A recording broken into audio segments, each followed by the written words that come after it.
అంతకుముందు ప్రభుత్వానికి 2, 3 పెండింగ్ ఉన్నాయి, అది లేదు. అట్లాగే రిటైర్ అయిపోగానే రిటైర్ అయిపోయిన రోజు డబ్బులు ఇచ్చేవాళ్ళు. చంద్రబాబు గారు 14-19 మధ్యలో ఆర్డర్ ఇచ్చారు కొంతమందికి. ఆ తర్వాత జగన్ ఉన్నప్పుడు అట్లా ఇవ్వలేదు, పెండింగ్ పడ్డాయి చాలా. మొదట్లో ఇచ్చాడు కానీ తర్వాత పెండింగ్ పడిపోయింది. అవి ఇవ్వలేదు, ఇది ఇవ్వలేదు. మొన్న పోలీస్ కానిస్టేబుల్ నాకు పెట్టిన మెయిల్ని పోలీస్ ఆవేదన అని పెట్టా. నేను ఉద్యోగం రిటైర్ అయ్యాను, నాకు డబ్బులు రాలా, నా పెన్షన్ ఏంటో ఖరారు కావట్లా, ఎవరి దగ్గరికి వెళ్ళాలో తెలియదు, ఎన్నిసార్లు తిరిగినా సమాధానం చెప్పేవాళ్ళు.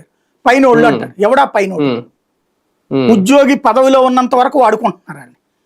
పదవిలో నుంచి దిగ్గానే ఇదివరకు ఒక రాజా పదవిలో నుంచి దిగ్గానే ఓ లంసమ్ అమౌంట్ 50 లక్షల నుంచి ₹1 కోటి దాకా క్యాష్ వచ్చేది. అవి పెట్టుకుని ఇల్లు కొనుక్కోవడం ఒకటి చేసుకునేవాళ్ళు. ఆ తర్వాత నెల నెల పెన్షన్ వచ్చేది, కంఫర్టబుల్ లైఫ్. ఒకప్పుడు ఉద్యోగి రిటైర్ అయ్యాడంటే ఆ సుఖవంతుడు. అప్పుడు అందుకే కదా ప్రభుత్వ ఉద్యోగం అంటే అంత మోజు. అది ఇప్పుడు ఆ డైరెక్ట్ ప్రభుత్వ సిపిఎస్ లో అయితే ఆ సెక్యూరిటీ లేదు. ఈ జిపిఎస్ అన్నా ఉంటే కొంత సెక్యూరిటీ అన్న ఉండేది. ఓపీఎస్ వాళ్ళకేం డబ్బులు ఇవ్వట్ల.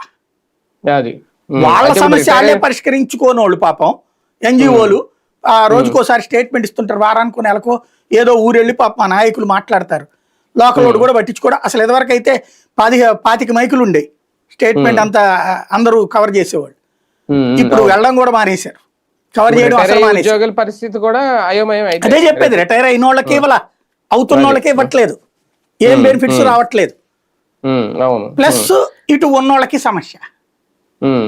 అంటే సార్ అప్పుడు జగన్ గారి హయాంలో ఆశా వర్కర్లు చేశారు, నిరసన చేశారు, అంగన్వాడీలు రోజుల తరబడి చేశారు.